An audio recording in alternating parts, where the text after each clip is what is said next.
is a Smith & Wesson Bodyguard 380. This is a Ruger LCP II. And this is Ruger LCP II in 22.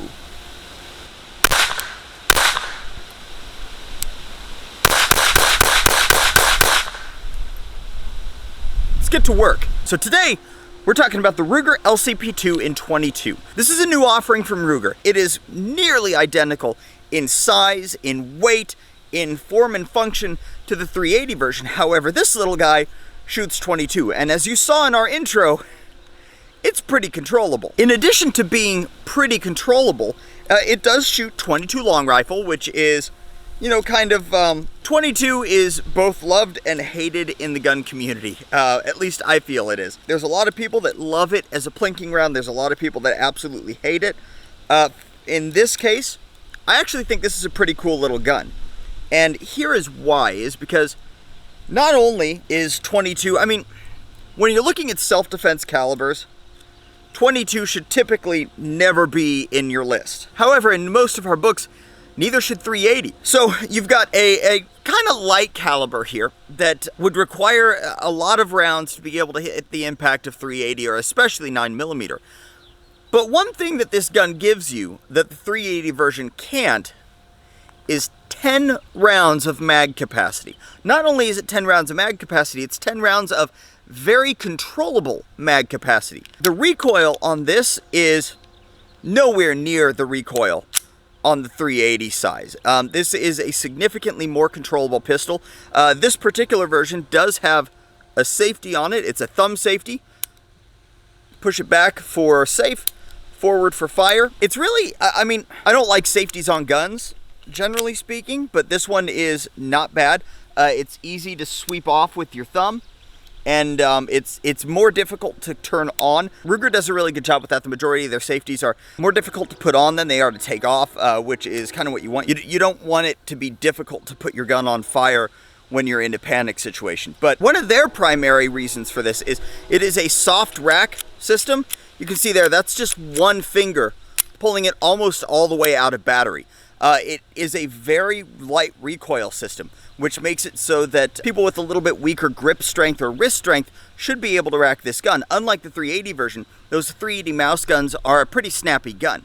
This one, a little bit different than that. Let's go ahead and take some more shots. Ow.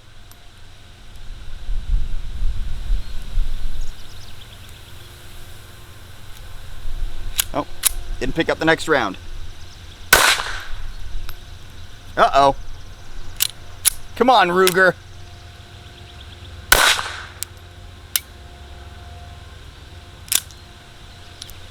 That one was just crap 22 ammo. There we go.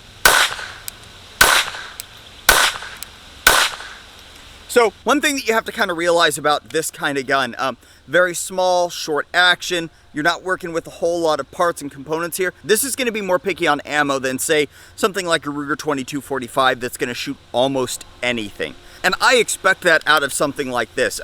There's just going to be 22 ammo that I can't shoot through it. Not that big of a deal. I knew that kind of coming out, but everything that I'm shooting is bulk. This is actually kind of a mixed bag. I'm going to switch you guys over to the other side because better lighting. But this is kind of a mixed bag of Remington Golden Bullet and some Winchester stuff. None of it's overly good stuff. They're all bulk packs. The only like CCI stuff I get is Stingers, and you can't run the high pressure stuff in smaller guns like these. It's just not good for them. Especially a Ruger. Their slides are not known for being made out of the most solid of metals. So as I said, a couple of the benefits of this general size and shape of gun. So a benefit obviously that the 22 version shares with the 380 version is the footprint. The Ruger LCP is an extremely small footprint gun. It's kind of like a mouse gun, a pocket gun, whatever you want to call it.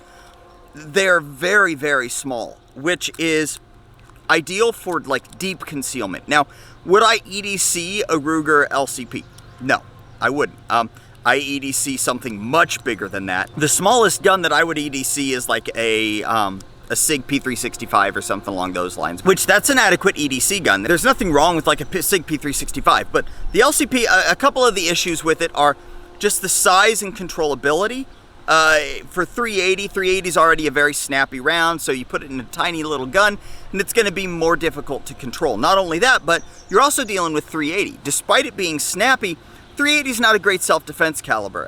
You have a lot of issues with hollow points not opening up, and then you get into the full metal jackets and they just pop holes in things. So you're not looking at a like super good self-defense caliber, and actually there's a lot of people who think 22 long rifle is a better self-defense caliber.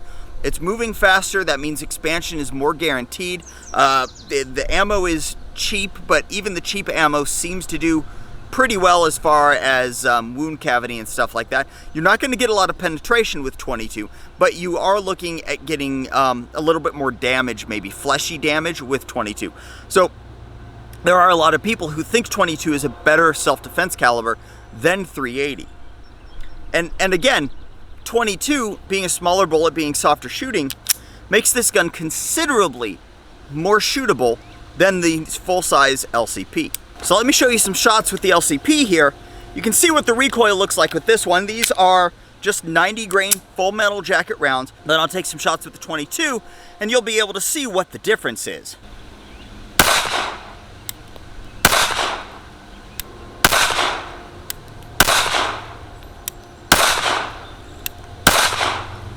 Okay, so that was our 6 shots with the LCP. Now let's take some shots with the LCP II in 22.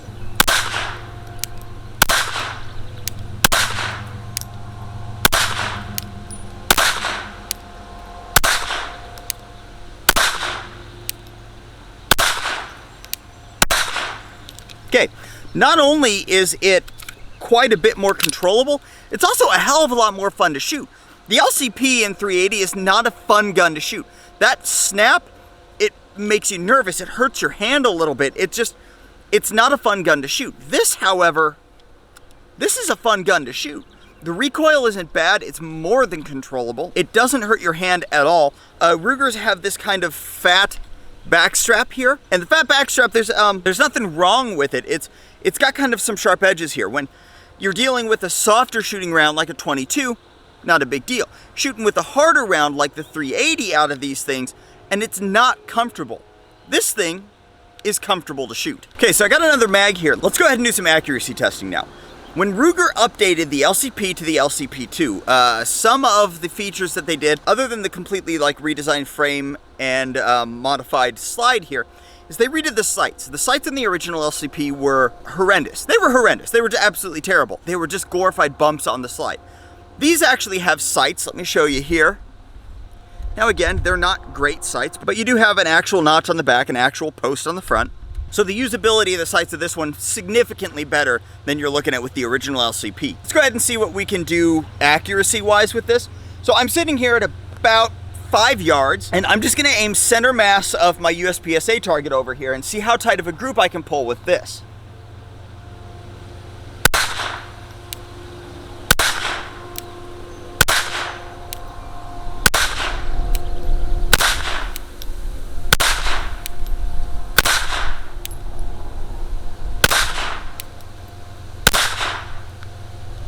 Okay, apparently I loaded that one low, but that's all right.